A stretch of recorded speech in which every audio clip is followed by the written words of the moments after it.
بسم اللہ الرحمن الرحیم۔ السلام علیکم۔ یہ پارٹ 10 ہے۔ آج ہم آپ کی خدمت میں کتاب پیش کر رہے ہیں جو کہ مصنف انوار صدیق، آواز ورشا، پیشکش بک شیئر پاکستان۔ دیگر معلومات اور کتابوں کے لیے آپ رابطہ کر سکتے ہیں 0300291960 پہ محمد اظہر لطیف سے۔ تو آئیے پیش ہے پارٹ نمبر 10۔ شاید جوگی سیتارام نے میرے اندر جو طاقت پھونکی تھی وہ واپس لے لی تھی۔ اس بار انہوں نے مجھے ہتھکڑی بیڑی پہنانے کی ضرورت نہیں سمجھی۔ میں سلاخوں کے پیچھے دیوار سے سر ٹکائے بیٹھا تھا۔ سلاخوں کی دوسری جانب انسپیکٹر بیٹھا تھا۔ اس کے چہرے پر یتیمی برس رہی تھی۔ وہ بار بار کسی کو فون کر رہا تھا۔ اس کی آواز اتنی مدھم تھی کہ میں اس کی باتیں نہ سن سکا، لیکن اس کے چہرے پر طاری تاثرات اس بات کی غمادری کر رہے تھے کہ وہ بہت خوفزدہ ہے۔ وہ میری وحشت کا تماشا دیکھ چکا تھا۔ 3 لاشیں اس کے سامنے تڑپ کر ٹھنڈی ہو چکی تھیں۔ چوتھا نمبر اس کا تھا، لیکن جوگی سیتارام کی سفارش پر میں نے اسے چھوڑ دیا۔ میری نظریں انسپیکٹر کے چہرے پر جمی تھی، لیکن ظاہری طور پر میں بھی پرسکون نہیں تھا۔ زندگی کی خواہش نے مجھے سیتارام کے ساتھ سمجھوتا کرنے پر مجبور کر دیا۔ میں ایماندار تھا، لیکن میرے ایمان کی قوت اتنی پختہ اور مضبوط نہیں تھی کہ میں موت کے سامنے گھٹنے ٹیک دیتا۔ وہ مجھے اپاہج کرنے کی خاطر میرا ہاتھ پیر کاٹنے کی بات کر رہے تھے۔ میری جگہ آپ ہوتے تو شاید زندگی پر موت کی ترجیح دینے کی جرات آپ بھی نہیں کرتے۔ صرف باتیں کرنا اور مذہب کے نام پر جان دینے کی قسمیں کھانا دیگر بات ہے۔ عام حالات میں انسان دوسروں کے سامنے بڑی بڑی باتیں کرتا ہے، لمبے چوڑے دعوے کرتا ہے، لیکن کتے جیسے جانور کے بھونکنے کی آواز سن کر خوفزدہ ہو جاتا ہے۔ ایک ذرا خرش آ جائے تو تڑپ اٹھتا ہے، بلبلانے لگتا ہے۔ میرے اوپر 4 آدمیوں نے مل کر جو تشدد کیے، اس کی تفصیل بڑی ہولناک اور ناقابل بیان ہے۔ میں آخری وقت تک ثابت قدم رہا، لیکن جب ان ظالموں نے مجھے شان عبرت بنانے کی خاطر میرے پاؤں ہاتھ کاٹنے کی بات کی تو میرے قدم لڑکھڑا گئے۔ میں نے سیتارام سے سمجھوتا کر لیا اور اب میرے نامہ اعمال میں 3 انسانوں کا قتل لکھا جا چکا تھا۔ میں نے جو کچھ کیا وہ بحال مجبوری کیا۔ قدموں کے نیچے دبا ہوا حقیر کیڑا بھی زندگی بچانے کی خاطر اپنے 1000 گنا بڑے انسان کو کاٹ لیتا ہے۔ میں نے ان کی جو رستم برداشت نہ کر سکا۔ سیتارام نے میرے جسم میں کوئی شیطانی روح پھونکی تو انتقام کے شعلے اچانک بھڑک اٹھے۔ میں نے خوشی میں ہوش سے کام نہیں لیا، لیکن اور 3 انسانوں کی موت کے گھاٹ اتار دیا۔ انسپیکٹر واحد گواہ رہ گیا۔ میں اسے بھی اس کے کہے کی سزا دینا چاہتا تھا، لیکن سیتارام درمیان میں آ گیا۔ اس کا مشورہ شاید ٹھیک ہی تھا۔ انسپیکٹر بھی جہنم رسید ہو جاتا تو میرا شمار بھی مغفور مجرموں کی فہرست میں کیا جاتا، لیکن میں محفوظ تھا۔ قانون کی جو محافظ مجھے حوالات سے نکال کر گئے تھے وہی واپس بھی لے آئے۔ انہوں نے جو کچھ کیا وہ بھی قانون کے خلاف تھا۔ وہ زبان نہیں کھول سکتے تھے، چپ رہنے پر مجبور تھے۔ شاید یہی بات انسپیکٹر کو الجھا رہی تھی۔ وہ غالباً اپنے اوپر والے کو بھی وحشت کی کہانی سنا رہا ہوگا، دوسری جانب اس کی کہانی کو جھٹلا جا رہا ہوگا۔ اسے بھلا کیسے ممکن ہو سکتا ہے کہ ایک ایماندار مجرم جس پر مستقل جبر و تشدد کیا گیا ہو، وہ جو ہتھکڑی بیڑی میں جکڑا ہو، اس کے ایک اشارے پر لوہے کے پکے جوڑ اور موٹے موٹے تالے کڑکڑا کر ٹوٹ گئے ہوں۔ اس کے حکم سے 3 جرائم پیشہ افراد نے خود اپنے ہاتھوں سے اپنی زندگی کے چراغ گل کر دیے ہوں، اپنے گلے پر چھری پھیر لی ہو، اپنے آپ کو گولی مار کر ہلاک کر لیا ہو۔ وہ انسپیکٹر کے بیان کو اس کے دماغ کا خلل قرار دے رہے ہوں گے، لیکن جب تک تقسیط کے طور پر انہیں 3 لاشوں کا بھیانک ثبوت ملا ہوگا تو ان کے دماغ کی ساری چولیں بھی ہل کر رہ گئی ہوں گی۔ ممکن ہے وہ ان 3 لاشوں کے لیے میری بجائے انسپیکٹر کے کھاتے میں ڈال کر اسے پھانسی پر لٹکا دیں۔ عملے کے دوسرے افراد بھی عمر قید کی سزا بھگتنے پر مجبور کر دیے جائیں گے، لیکن حقیقت وہی تھی جو انسپیکٹر کی زبان اگل رہی تھی۔ میں بھی اپنے قاتل ہونے کا بذات خود چشمدید گواہ تھا۔ میرے ذہن میں طوفان اٹھ رہا تھا۔ میں ایمانداری کے دائرے سے نکل کر قاتلوں کی صفت میں کھڑا ہو گیا۔ ان کے پاس کوئی ثبوت نہیں تھا، لیکن میرا ضمیر مجھے ملامت کر رہا تھا۔ میرے کردار کی عدالت مجھے مجرم قرار دے رہی تھی۔ میں نے کوئی بے ایمانی نہیں کی۔ جوگی سیتارام کی پراسرار اور ناقابل یقین شیطانی قوتوں نے میرے ساتھ نہ دیا ہوتا تو میں ناکام ہو جاتا، وہ کامیاب ہو جاتے۔ لڑائی کے میدان میں بھی ایک کی جیت اور دوسرے کی ہار ہوتی ہے۔ میرے ساتھ بھی ایسا ہوا۔ میں بازی ہارتے ہارتے جیت گیا۔ 3 انسانوں کے خون کے دبے میرے دامن پر موجود تھے، لیکن میں پولیس کے تحویل میں حالات میں بند تھا۔ سنگین بردار پہرے دار ڈیوٹی پر تعینات تھے۔ مجھے انصاف کی عدالت میں قاتل قرار دینا ان کے لیے ناممکن ہی تھا۔ ساری باتیں میرے حق میں تھیں۔ میں دیوار سے ٹیک لگائے بیٹھا خود اپنا احتساب کر رہا تھا جب جوگی سیتارام کی آواز پھر میرے کانوں میں گونجی۔ کن جھمیلے میں الجھ رہا ہے مورکھ، جو کچھ ہوا وہی ہوش میں لکھا ہے اور منشی بھوش کے لکھے ہوئے کبھی نہیں ٹال سکتا۔ لیکن اب کیا ہوگا؟ میں نے بے چینی سے دریافت کیا۔ اب بھی وہی ہوگا جو بھوش لکھا جا چکا ہے۔ جوگی کی آواز میں اطمینان تھا۔ میں نے تجھ سے کہا تھا نا بالک، یہ سنسار ایک گھورکھ دھند ہے، اس کے اونچ بیچ ابھی تیرے بدھی عقل میں نہیں آئے ہوں گے، ابھی تو تجھے بڑے پاپڑ بیلنے ہوں گے۔ میری سزا کب پوری ہوگی؟ میں نے جھلا کر پوچھا، پھر دم کرم کے چکروں میں الجھ کر ڈگمگانے لگا۔ سیتارام کی آواز نے جواب دیا، تو نے کیا جرم کیا تھا جس کی سزا کی بات کر رہا ہے؟ دوشی تو وہ ہیں جنہوں نے نردوش ہوتے ہوئے بھی تجھے اس نرک میں جھونک دیا، لیکن اب سمے پلٹ گیا ہے۔ اب میں تیرے ساتھ ہوں، اب وجہ جیت تیری ہوگی، انہیں اپنے کیے کی سزا بھوگنی پڑے گی۔ بس ایک رات اور بتا لے، اس کے بعد تیری ساری کٹھنائیں دور ہو جائیں گی۔ جوگی سیتارام نے غلط نہیں کہا۔ دوسرے دن مجھے عدالت میں پیش کیا گیا۔ پولیس نے اپنے پیشہ وار گواہ سابقہ بیان سے مفرج ہو گئے۔ تجمل بخاری کی جگہ دوسرے آفیسر کیس بتانے آیا، وہ بھی بوکھلا گیا۔ گواہوں کے منحرف ہونے کے بعد مجھے باعزت طور پر بری کر دیا گیا۔ مجھے فاضل مجسٹریٹ کی بے بسی پر ہنسی آنے لگی۔ میں بری ہونے کے بعد اپنے اپارٹمنٹ کی پہنچا تو وہاں کسی اور کا قبضہ تھا۔ لوگ مجھے نفرت بھری نظروں سے دیکھ رہے تھے۔ مجھے جھوٹے مقدمے میں ملوث کیا گیا، لیکن میرے پاس پڑوس میں رہنے والوں کی نگاہیں کا زوال بدل چکا تھا۔ میں بے یار و مددگار گیا تھا۔ میں بوجھل قدموں سے نیچے آیا تو جھرنا سامنے گاڑی میں موجود تھی۔ میں نے کترا کر گزرنا چاہا، لیکن اس نے گاڑی سے نیچے اتر کر میرا راستہ روک لیا۔ میں ایک ضروری کام سے کچھ دنوں کے لیے ڈھاکہ سے باہر گئی ہوئی تھی۔ مجھے تمہارے حالات کا علم نہیں تھا۔ اس نے میری آنکھوں میں جھانکتے ہوئے کہا، میں یہاں ہوتی تو تمہاری مدد ضرور کرتی۔ تم نے مجھے اب بھی پہچان لیا، یہ میرے لیے کسی احساس سے کم نہیں۔ میں نے زیر خند سے جواب دیا، مجھے خوشی ہوئی کہ تم نے آپ کہنا چھوڑ دیا۔ وہ میری طنز کو نظر انداز کر کے مسکرائی، پھر میرا ہاتھ تھام کر گاڑی میں بٹھا دیا۔ میں چاہتا تو انکار کر سکتا تھا، لیکن میں نے ایسا نہیں کیا۔ مجھے کسی سہارے کی ضرورت تھی۔ قدم جما کر کہیں سکون سے بیٹھ کر اپنے مستقبل کے بارے میں غور کرنا چاہتا تھا۔ گاڑی چلنی شروع ہوئی تو میں نے سنجیدگی سے پوچھا، تم کہاں جا رہے ہو؟ میرا مطلب ہے کہ شاید اب کرنل مجھے تمہارے ساتھ دیکھ کر کسی مسرت کا اظہار نہیں کرے گا۔ میں تمہیں اپنی کوٹھی پر نہیں لے جا رہی۔ وہ معنی خیز انداز میں مسکرائی۔ مجھے ڈھاکہ واپس آتے ہی تمہارے حالات کا علم ہو گیا تھا۔ میں آج صبح تھانے بھی گئی تھی، مگر معلوم ہوا کہ تمہیں عدالت میں لے جایا گیا ہے۔ میں نے تمہارے اپارٹمنٹ میں آ کر تمہارے انتظار کرنا چاہا، لیکن یہاں بھی حالات تبدیل ہو چکے تھے۔ مجھے ملازمت سے مطالعہ کیا جا چکا تھا۔ میں نے اسی حالات کی تفصیل بتاتے ہوئے کہا، میرے ساتھ جو کچھ ہوا وہ ایک سوچے سمجھے منصوبے کے تحت ہوا، لیکن اس حقیقت سے انکار نہیں کروں گا کہ غلطی کی ابتدا بخاری کی طرف سے ہوئی تھی۔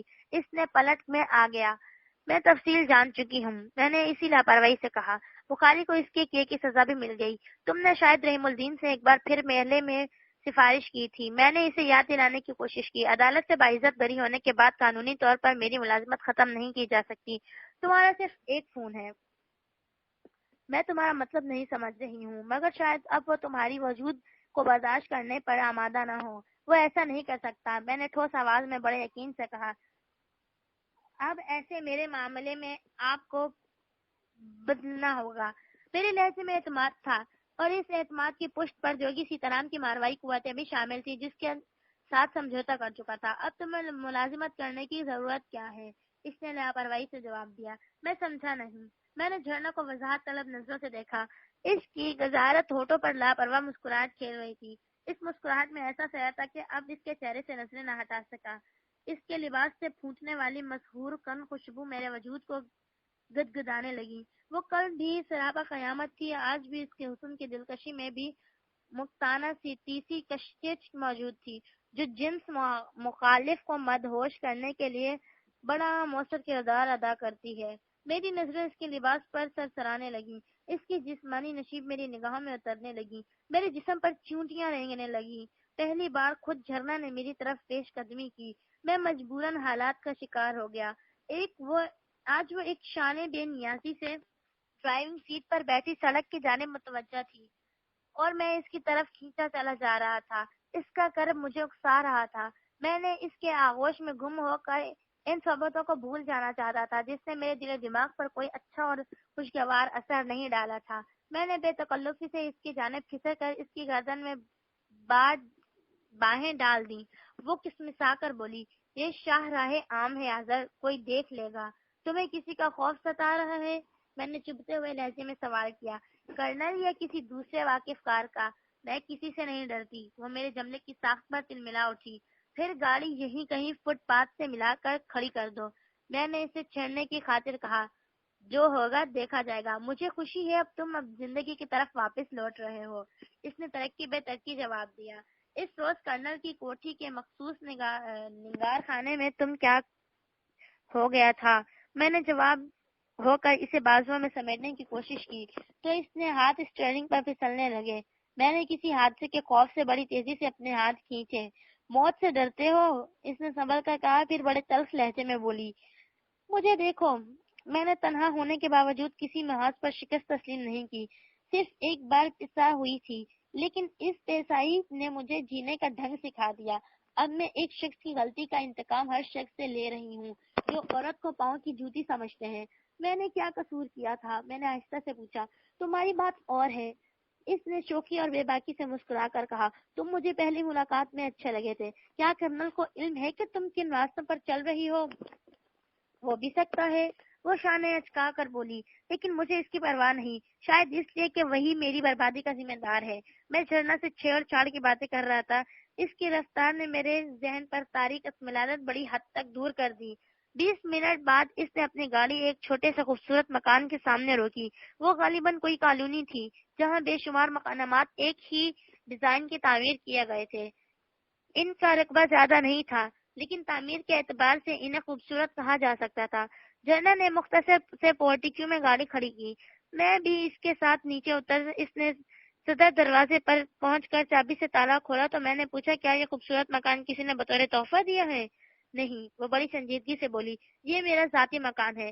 جب میں ماڈلنگ کیا کرتی تھی اس وقت میں نے اپنی کمائی سے خریدا تھا۔ کرنل سے شادی کے بعد میں بھی اسے فروخت نہیں کیا۔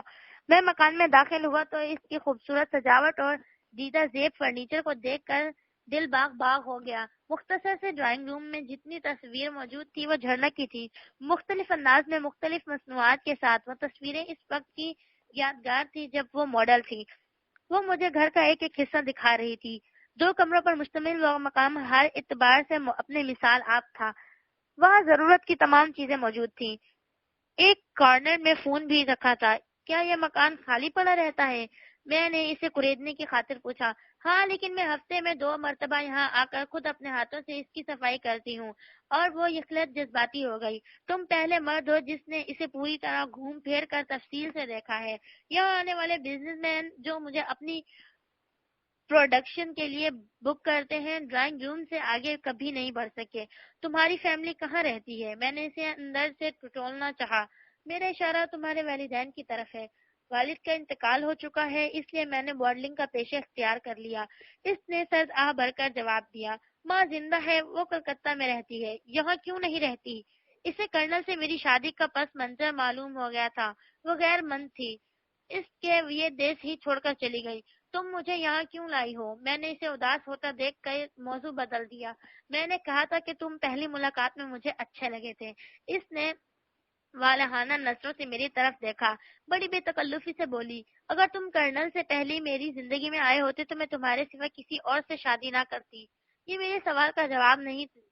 میں نے اس کے چہرے پر پھونٹنے والی شفق کو محسوس کرتے ہوئے کہا، حیرت ہے کہ تم میری بات نہیں سمجھ سکے۔ اس نے وضاحت کی، یہ مکان میری ذاتی ملکیت ہے اور تم کو بھی میں غیر نہیں سمجھتی، اس لیے جب تم ڈھاکہ میں ہو یہیں رہو گے۔ اور اگر میں انکار کر دوں تو؟ میں نے سوالیہ نظروں سے گھورا، تو مجھے دکھ ہوگا۔ اس کی آواز اس کی زندگی کی طرف گہلی ہوئی تھی۔ میں اٹھ کر اس کے قریب چلا گیا۔ میں نے جواب میں اس کی مرمری ہاتھوں پر اپنی گرفت مضبوط کی تو اس کی آنکھوں میں آنسو جھلملانے لگے۔ وہ آنسو اس کی حقیقت اور محبت کا اظہار کر رہے تھے۔ ان میں خلوص تھا، محبت تھی، اپنائیت تھی۔ میں نے بے اختیار ہو کر اسے اپنے آغوش میں گھسیٹ لیا۔ اس نے کوئی مزاحمت نہیں کی، اس نے خود سرپردگی کا اندازہ قیامت تھا۔ کیا کرنل کو اس مکان کا علم ہے؟ میں نے کچھ سوچ کر پوچھا تو وہ مسکرا دی۔ ڈرتے ہو کرنل سے؟ اس نے بڑے پیار سے کہا، پھر ٹھوس لہجے میں بولی، ہاں اسے اس مکان کا علم ہے، لیکن وہ ادھر کا رخ کبھی نہیں کرتا۔ یا یوں سمجھ لو کہ اس کی غیرت اس کے پیروں کی زنجیر بن گئی ہے۔ وہ صرف اپنی کوٹھی یا دو چار بوڑھے خوسر دوستوں کی حد تک محدود ہو کر رہ گیا ہے۔ میں تمہاری پیشکش فی الحال قبول کر لیتا ہوں، لیکن میں تمہاری بات سمجھ گئی۔ اس نے مجھے بڑی حسرت سے دیکھتے ہوئے کہا، میں تمہاری یہ شرط بھی منظور ہے۔ جب تمہیں اس سے بہتر ٹھکانہ ملے تو چلے جانا۔ وہ میرے ساتھ 3-4 گھنٹے گزار کر چلی گئی۔ جاتے جاتے اس نے وعدہ لیا کہ مجھے کسی چیز کی ضرورت پڑے تو اسے فون کرنے سے دریغ نہیں کروں گا۔ اس نے اپنی گاڑی میں چھوڑنی چاہی، لیکن میں نے انکار کر دیا۔ وہ گلے مل کر دوبارہ آنے کا وعدہ کر کے چلی گئی، لیکن اس کے بدن کی خوشبو بڑی دیر تک میرے وجود کو مہکاتی رہی۔ میں 10 روز کا تھکا ہوا تھا، غسل کر کے لیٹا تو گھوڑے بیچ کر سو گیا۔ مجھے کسی کی مداخلت کا اندازہ بھی نہیں ہوا۔ کب تک دنیا فاہمیوں سے بے خبر رہا مجھے اس کا اندازہ نہیں، لیکن اتنا یاد ہے کہ دوسری بار مجھے اس وقت ہوش آیا جب کسی کے کہکہوں کی آواز میرے وجود کے سناٹے میں گونجتی سنائی دی۔ میں ہڑبڑا کر اٹھا، ہر طرف گپ اندھیرا تھا۔ میں نے تیزی سے اٹھ کر لائٹ آن کی، روشنی کے باوجود وہاں کوئی نظر نہیں آیا۔ کہکہوں کی آواز بلند تھی، وہ اسی دیوانے ملنگ کی بے حد کم کہکہوں کی آواز تھی جسے میں پہلے بھی سن چکا تھا۔ میں نے پورا مکان چھان مارا، کوئی کھدوروں کی جھانک کر دیکھا، لیکن وہ جسمانی طور پر کہیں نظر نہیں آ رہا تھا۔ وہ صرف اس کہے درد دیوار سے ٹکرا رہے تھے۔ تم کہاں ہو؟ میں نے اسے سنجیدگی سے پکارا۔ تیرے سامنے آؤں؟ مجھے تمہاری رہنمائی کی ضرورت ہے۔ میری آواز آبھرتی ہی اس کے کہکہوں کی آواز بند ہو گئی۔ میں ابھی اس گتھی میں سلجھانے میں مصروف تھا کہ مجھے یہ احساس بڑی شدت سے ہوا کہ خوابگاہ میں تنہا نہیں ہوں۔ میری چھٹی ہنس گواہی دے رہی تھی کہ وہاں میرے سوا کوئی اور بھی موجود ہے۔ کون ہو سکتا ہے؟ میں نے پوچھا۔ میرے ذہن میں فوری طور پر اس دیوانے ملنگ کا تصور ابھرا۔ میں نے پلٹ کر دیکھا تو دل کی دھڑکنیں تیز ہو گئی۔ وہ جوگی سیتارام تھا جو فرش پہ آلتے پالتے مارے بیٹھا مجھے تیز نظروں سے گھورتا۔ تم؟ میں نے حیرت کا اظہار کیا۔ تم کب آئے؟ کیوں؟ اس نے سنجیدگی سے پوچھا۔ کیا میرے آنے سے تجھے خوشی نہیں ہوئی؟ یہ بات نہیں ہے، میں نے سنبھل کر جواب دیا۔ مجھے عدالت کا فیصلہ سننے کے بعد تمہارا انتظار تھا۔ میں تیرے ساتھ ساتھ ہی تھا، پر تیری نظریں مجھے نہیں دیکھی۔ میرے دشمنوں نے میرا رہنے کا ٹھکانہ بھی چھین لیا ہے، میں نے بے چینی سے اظہار کیا۔ کسے بتا رہا ہے؟ جوگی سیتارام کو، جو دھرتی کے نیچے پاتال میں بھی جھانکنے کی مہان شکتی رکھتا ہے۔ اس نے بدصورت مجھے گھورتے ہوئے کہا۔ جتنا کس بات کی ہے؟ کیا اس سندری نے تو ابھی جس کو مل کر شریر سے کھیل رہا تھا تجھے اپنا سب کچھ نہیں سونپ دیا؟ وہ میں نے کچھ کہنا چاہا، لیکن اس نے میری بات کاٹ دی۔ اس کے ہونٹوں پر بری مسکراہٹ نمودار ہوئی۔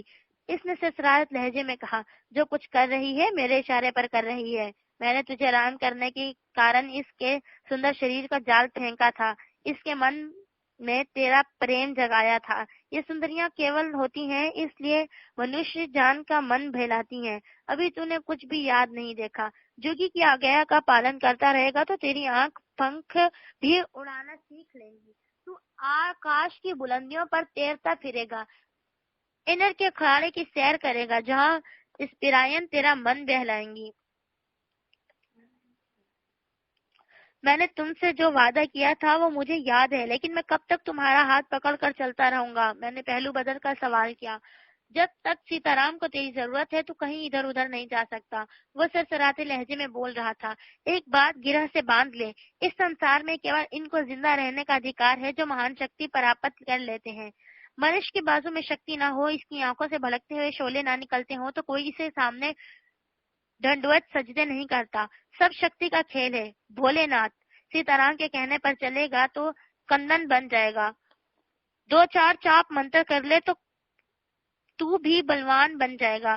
دیوی دیوتا کی بھکتی میں سودا مزہ ہے، تجھے تو ڈھونڈنے سے بھی کہیں اور نہیں ملے گا۔ سیتارام اپنے دھرم اور دیوتاؤں کی بات کر رہا تھا۔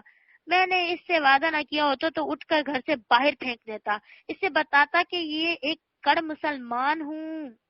حالات کے بھنور میں پھنس کر میرے قدم ڈگمگا ضرور گئے، لیکن مجھے اپنے ناکردہ گناہوں کی بڑی سخت اور اذیت ناک سزائیں بھی بھگتنی پڑی، لیکن میں نے اپنے مذہب سے منہ نہیں پھیرا۔ پھر الجھتا گیا دھرم کرم کے چکروں میں۔ سیتارام نے مجھے خیز نظروں سے گھورا۔ مجھے ابھی تک تیری نیت میں کھوٹ نظر آ رہا ہے۔ یاد رکھ مورکھ، اگر تو نے اپنا دیا ہوا وچن توڑنے کی بھول کی تو میں ایسا شراب دوں گا کہ تیرے پرکھوں کی آتمائیں بھی بے عقل ہو جائیں گی۔ میں نے تجھ سے کہا تھا نا کہ میں من کا حال جاننے کی شکتی بھی رکھتا ہوں۔ تو مجھے گھر سے اٹھا کر باہر پھینکنے کا دوچار کر رہا ہے۔ اپرادھی! میں نے خود کو تیزی سے سنبھالا۔ میں اس کی ماروائی قوتوں کا کرشمہ دیکھ چکا تھا۔ تم مجھے غلط سمجھ رہے ہو۔ میں نے بات بتانے کی کوشش کی۔ تم نے مجھ پر جو احسان کیا ہے وہ میری ذات پر قرض ہے، لیکن ویکن نہیں چلے گی سیتا رام کے سامنے۔ اس نے بگڑے ہوئے تیور سے کہا، تو نہیں جانتا کہ میں نے تجھے کھوجنے کے لیے کتنے جتن کیے ہیں۔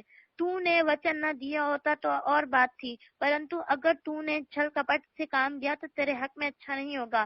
میں سیتا رام کی قوتوں کا تماشا دیکھ چکا تھا۔ میرے لیے اس سے بگاڑ کرنا مناسب نہیں تھا۔ مجھے یہ بھی خیال تھا کہ جب میرے دشمنوں نے 3 لاشیں برآمد ہوں گی تو چاروں طرف کرام مچ گیا ہوگا۔ وہ خاموشی نظر نہیں بیٹھیں گے۔ انسپکٹر اور تھانے کی آن ڈیوٹی عملے کے ایک ایک کر کے کرایہ جائے گا۔ کسی نے زبان کھول دی تو وہ پھر پھوکے گرد کی طرح ماند مجھے پر ٹوٹ پڑیں گے۔ گواہ منفرد نہ ہو جائے۔ میں نے اس وقت بھی کھلی فضا میں سانس نہ لے رہا ہوتا۔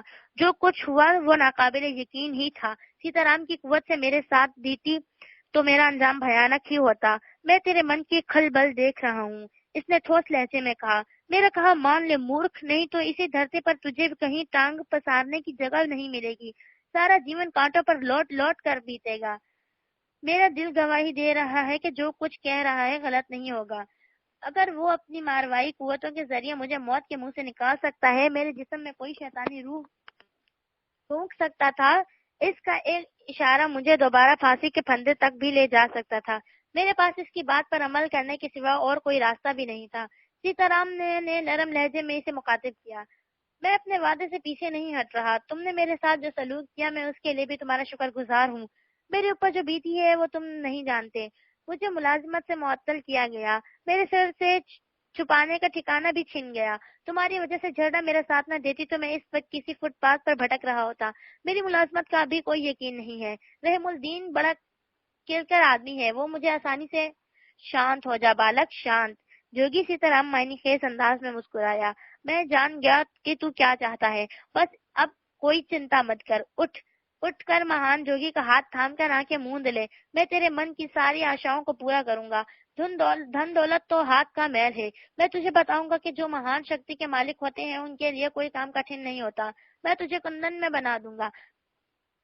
کندن تو بھی کیا یاد کرے گا کہ کسی گرد سے پالا پڑا تھا۔ میں ایک بات اور بتانا چاہتا ہوں۔ میں نے غیر اختیاری طور پر پوچھ لیا، کیا ابھی کچھ دیر پہلے تم ہی کہے لگا رہے تھے؟ سیتا رام کے چہرے پر ایک رنگ آ کر گزر گیا۔ تیور چھڑا کر بڑے سرد لہجے میں بولا، مجھ سے ٹھٹھول کر رہا ہے؟ میری بات کا یقین کرو، میں نے سنجیدگی سے کہا۔ تمہارے آنے سے پیشتر میں کسی کے کہکہوں کی آوازیں سن رہا تھا۔ میں نے سمجھا کہ شاید تم ہی ہوگے۔ نہیں، وہ میں نہیں تھا، لیکن میں سمجھ رہا ہوں کہ وہ کون ہوگا۔ اس نے خلا میں گھورتے ہوئے بدصورت سنجیدگی سے کہا۔ کون ہوگا؟ میں نے اسے ٹٹولنے کی کوشش کی۔ ان چکروں میں سمے برباد نہیں کر بالک، یہ ابھی تیرے بس کا روگ نہیں ہے۔ چل میرا ہاتھ تھام کر آنکھیں موند لے۔ میرے دل میں ایک لمحے کو آیا کہ اس سے پوچھوں کہ مجھے کہاں لے جانا چاہتا ہے، لیکن پھر میں نے اپنا ارادہ ترک کر دیا۔ خاموشی سے اٹھ کر سیتا رام کا ہاتھ تھام لیا۔ پھر جو کچھ ہوا وہ بھی حیرت انگیز تھا۔ سیتا رام کا ہاتھ تھامنے سے ہی مجھے ایسا لگا کہ جیسے میرے پورے وجود پر لرز طاری ہو گئی۔ میرا ذہن پوشیدہ غنودگی طاری ہونے لگی۔ میں نے خود کو سنبھالنے کی کوشش کی، لیکن میرا ذہن آہستہ آہستہ معطل ہوتا چلا گیا۔ سیتا رام کی گرفت میرے ہاتھ پر مضبوط ہوتی جا رہی تھی۔ میں ہوش میں آیا تو رحیم الدین اپنے خواب گاہ میں بستر پر سات پڑا تھا۔ میں نے مدھم روشنی میں دیوار کے کلاک پر نظر ڈالی۔ اس وقت رات کے 2 کا عمل تھا۔ مجھے حیرت ہوئی، وہ اپنے خواب گاہ میں بالکل تنہا تھا۔ اس نے دروازے بھی اندر بند کر رکھا تھا۔ میں نے اپنے ذہن کو ٹٹولا۔ میرے کانوں میں جوگی سیتا رام کی سرگوشی سنائی دی۔ بالک، یہی ہے وہ دشت جس نے بخاری کو اور تجھے جھوٹے کیس میں الجھا کر تیرا پتہ صاف کرنے کی گھناؤنی سازش کی تھی۔ بخاری نے تجھ کو جس مخبر کا نام نہیں بتایا وہ بھی اس کا خاص آدمی تھا۔ اس نے ایک تیر سے 2 شکار کھیلے ہیں۔ بخاری بھی اس کے جال میں پھنس کر پرلوک سیدھا سدھار گیا۔ تو بھی جا چکا ہوتا، 2 پاٹوں کے بیچ آ کر دربار ہو گیا۔ سرپراسر جوگی کی آواز دل و دماغ کو جھنجھوڑ رہی تھی۔ یہی وہ پاپی جس نے اپنی تجوری میں مایا کا مار اکٹھا کر رکھا ہے۔ اس کی ساری دھن دولت اس کے کمرے میں ہے۔ اس قارئین یہ اپنی استری بیوی کے ساتھ نہیں ہوتا۔ کل اس نے تجھے راستے سے ہٹانے کی خاطر تیری موت کا جال بنا تھا، آج یہ تیرے سامنے پڑا چین کی نیند سو رہا ہے۔ اب تیری مٹھی ہے، تو بلوان ہے، تیرے شریر میں پھر وہی شکتی موجود ہے جس کے اشارے پر تو نے اپنے 3 دشمنوں کو نرم میں جھونک دیا تھا۔ میری بات دھیان سے سن، سانپ یا کسی ہتھیار کا سر کچلنا پاپ ہے۔ تو اس پاپی سے بھیانک انتقام لینے کے کارن یہاں آیا ہے۔ اس کے دھن میں اپنا حصہ سمیٹ لے، باقی کو آگ لگا دے۔ اس کی ایک سندر پتری بیٹی دوسرے کمرے میں سو رہی ہے، جاتے جاتے ایک نظر اس بھی دیکھ لے، جھرنا اس کے پاؤں کی دھول بھی نہیں ہے۔ سندر ناریاں منش کا من بہلانے کا کھلونا ہوتی ہیں، تو اس کھلونے سے من بہلا کر اپنی موت کی نیند سلا دے۔ تیرے من کو جب ہی شانتی ملے گی جب تو دشمنوں سے اپنا انتقام لے گا۔ یہ سنسار اپنے ساتھ دیتا جو بلوان ہوتے ہیں، تیرے شریر میں دیوی دیوتا کا آشیرواد دوڑ رہا ہے۔ جوگی سیتارام کی مہان شکتی بھی تیرے ساتھ ہے، کوئی چنتا مت کر، دھرم کرم کو بھول جا، کالی تیرے اوپر مہربان ہے۔ یہ شب گھڑی ہے، بیت گئی تو اپنے دشمنوں سے اپنا انتقام کبھی نہ لے سکے گا۔ اپنے قدم زمین پر گاڑ لے، آج کیول تیرا دن ہے۔ اپنے من سے ساری دھد بدار دور کر دے، یہاں جوگی کی آگیا کا پالن کر۔ جو تیرے سامنے ٹانگ پسارے پڑا ہے، اس کی ٹانگیں چپڑوا دے، اس کا دھن تیرے زخموں کا مرہم ہے۔ تیرے شریر میں جو اگی آگ بھڑک رہی ہے، اسے پاپی کے خون سے بجھا دے۔ اس کی سندر چھوکری کے کومل بدن کو اس طرح روند ڈال جس طرح اس کے کارکن تجھے چکی کے 2 پارٹوں کے بیچ رونگا۔ میری آگیا پالن کر، باقی سب کچھ مجھ پہ بھول جا۔ یہ سمے بیت گیا تو سارا جیون دھرتی پر اپاہجوں کی طرح ایڑیاں رگڑ پھرے گا۔ سن رہا ہے مورکھ، مہان جوگی کی کیا بھانچ دے رہا ہے، کیا پاٹ سبق پڑھا رہا ہے۔ جو کہ سیتارام کی باتیں میرے پورے وجود میں گونج رہی تھی۔ مجھے اپنے اندر پھر اسی قوت کا احساس ہو رہا تھا جس کے بل بوتے پر میں نے اپنے 3 دشمنوں کو موت کی گھاٹ اتار دیا تھا۔ میری نظر رحیم الدین کے چہرے پر مرکوز تھی، جو شاندار مسحری اور لیٹا سکون کی نیند سو رہا تھا۔ میرے اندر لاوا ابلنے لگا، میری آنکھیں انتقام کی شعلوں سے لپکنے لگی۔ میں نے آگے بڑھ کر رحیم الدین کے منہ پر ایک بھرپور تھپڑ مار کر تو وہ بکلا کر اٹھ بیٹھا۔ مجھے اپنے خوابگاہ میں دیکھ کر اسے یقیناً حیرت ہی ہوئی ہوگی۔ وہ ہاتھ کی انگلیوں سے آنکھیں ملنے لگا، شاید اپنے آپ کو یقین دلانا چاہتا ہو کہ وہ کوئی خواب دیکھ رہا ہے، ورنہ اس کی منتقل خوابگاہ میں کسی کا کسی بغیر اجازت کے داخل ہونا ناممکن ہے۔ تو جو کچھ دیکھ رہا ہے وہ خواب نہیں، حقیقت ہے۔ میں نے زہریلے ناک کی طرح پھنکارتے ہوئے کہا، مجھے غور سے دیکھ لے، میں وہی آزر ہوں جو اپنی ایمانداری کے سبب تیری نظروں میں ایک وقت کھٹک رہا تھا۔ جب تو نے میرے تبادلے کے آرڈر اور میری پرسنل فائل دیکھی تھی، تم آزر نہیں ہو سکتے۔ میں نے اپنے سر کو جھنک کر غیر یقینی انداز میں کہا، باہر میرے مسل پریں دار موجود ہیں، اس کی اجازت کے بغیر کوئی پرندہ ہی آس پاس نہیں پھر سکتا۔ میں موت کا پرندہ ہوں رحیم الدین، جس پر گولیاں کوئی اثر نہیں کرتی۔ لیکن تم نے مجھے مروانے کی کوئی دقیہ فرقت نہیں کیا تھا۔ میں نے سرد آواز میں سے یاد دلانے کی کوشش کی، تم شاید تجمل بخاری سے بھی اکتا چکے تھے اور تم نے ایک سازش کے تحت اس کو بھی کانٹے کو بھی درمیان سے نکلوا دیا، مجھے بھی مروانے کی کوشش۔ لیکن تم شاید یہ بھول گئے تھے کہ ایک دن موت کا فرشتہ تمہیں بھی دبوچ کر موت کی ابدی نیند سلا سکتا ہے۔ رحیم الدین میری باتیں سن کر چونکا، وہ پوری طرح ہوش میں آ چکا تھا، اس کی آنکھوں سے خوف جھانکنے لگا۔ کیا تم مجھے بتاؤ گے کہ میں نے تمہارا کیا بگاڑا تھا؟ میں نے دل ملا کر پوچھا۔ تم جو کچھ سوچ رہے ہو، سمجھ رہے ہو، وہ غلط ہے۔ اس نے مجھے بہلانے کی کوشش کی۔ بخاری میری کسی سفارش کا نہیں، اپنی حماقت اور ضرورت سے زیادہ خوف اعتمادی کا شکار ہوا۔ ڈیفنس سیکرٹری کے سالک سے 2 لاکھ روپے کی رشوت اسے لے ڈوبی۔ اس کی موت میں میرا کوئی ہاتھ نہیں تھا، وہ میرا سب سے قیمتی آدمی تھا اور میں پتھر تھا جسے تم ٹھوکر مار کر اپنے راستے سے ہٹانا چاہتے تھے۔ تم نے اسے تیز نظر سے گھورتے ہوئے کہا، تم نے میری مدد کرنے کی بجائے میرے مقدس کے آرڈر جاری کر دیے، تم اپنا دامن بچانا چاہتے تھے۔ ایسا نہیں ہے، میں نے پہلو بدل کر کہا، میں نے صرف قانون کا تقاضا پورا کیا تھا، لیکن تم اب باعزت بری ہو چکے ہو، میں تمہیں دوبارہ ڈیوٹی پر لینے کو تیار ہوں۔ تم کل صبح دفتر آ جانا، مجھ سے مل لینا، تم بہک رہے ہو میری جان، میں زہر خند سے بولا۔